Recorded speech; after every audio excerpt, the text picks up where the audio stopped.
Salut Internet! Alors, je sais pas si cette année tu as pris des bonnes ou des mauvaises résolutions et de toute façon, je vais pas te le demander.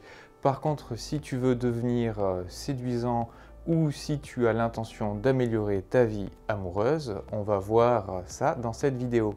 En premier temps, on va chercher et voir en fait quelles sont les erreurs, les mauvais chemins qu'on a tendance à emprunter et en fin de vidéo, on verra comment, de façon très simple, on peut régler tout ça.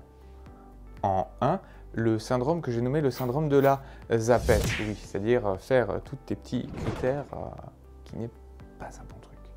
En fait, je me souviens quand j'étais petit, il y a un truc qui m'a souvent choqué, une question à laquelle j'ai jamais trop pu répondre, c'était « Et toi Flo, c'est quoi la fille idéale pour toi ?» Ben oui, c'est-à-dire que la fille idéale, j'avais pas trop de critères physiques, de qualité morale, j'avais pas mon petit notebook avec tiens, là, je peux cocher, elle a ce critère, elle a ce critère.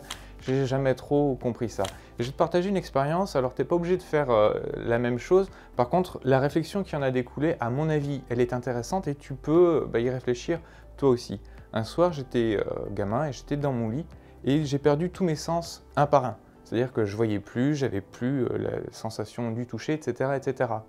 Et bon, ça m'a plutôt marqué et ça m'a amené un recadrage en fait sur cette question. Je me suis dit, mais mec, attends, si tu as coché, moi une fille, je veux qu'elle soit blonde. Si tu perds la vue à un moment donné, en fait, ça change quoi la couleur de ses cheveux? Pareil, si à un moment donné, je sais pas, tu deviens sourd et puis ben, du coup tu peux plus entendre son rire, alors que waouh, le truc qui te faisait vraiment kiffer, c'était son rire. Qu'est-ce qui se passe du coup à ce moment-là? C'est quoi, quand tu dis je t'aime, qu'est-ce que t'aimes? Quelle est la partie de la personne que t'aimes? Est-ce que t'aimes sa tête? Est-ce que t'aimes ses mains, ses bras, ses cheveux, etc.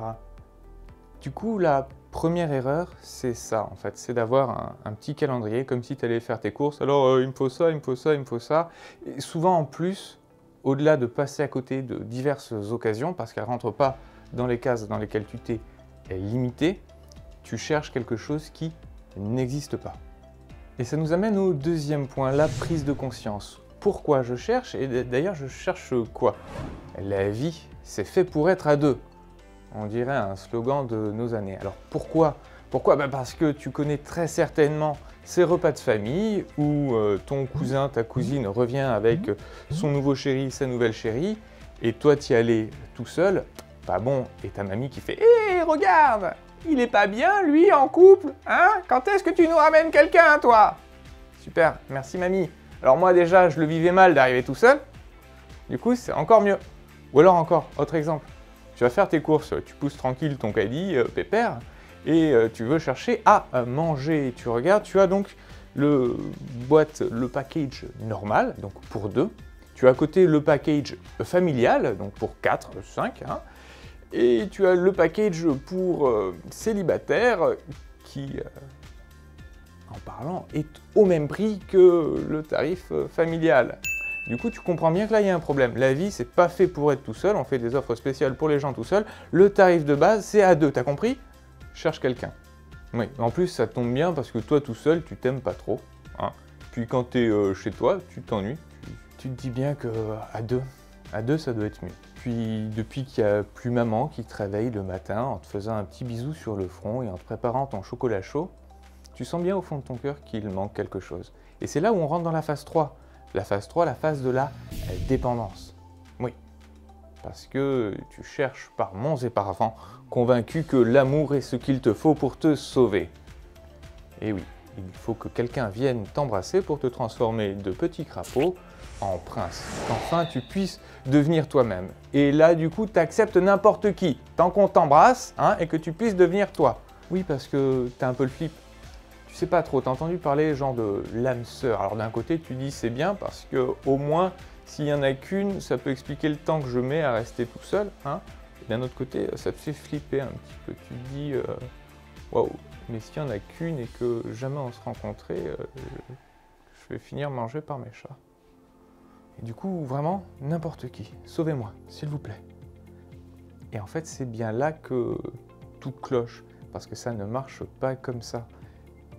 En fait, c'est très simple. Ovide a dit « Pour aimer, il faut être aimable ». Et je pense en fait que tout est là. Moi, je vais la rallonger un petit peu, mais pour aimer, être aimé, il faut être aimable. Être aimable, c'est-à-dire être digne d'être aimé.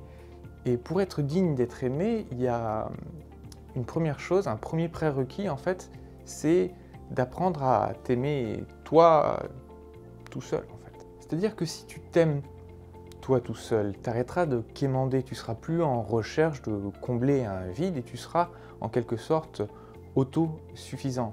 Et à partir de ce moment-là, tu pourras être naturel, être authentique. En chacun de nous réside une part d'ombre et une part de lumière. Et ça ne sert à rien d'essayer de focus les projecteurs sur notre part de lumière et d'essayer de masquer la part d'ombre. On veut essayer souvent de paraître sous notre meilleur jour, en gommant nos imperfections, alors que c'est justement nos imperfections qui nous rendent si... c'est pas qui nous rendent, hein, on est d'accord.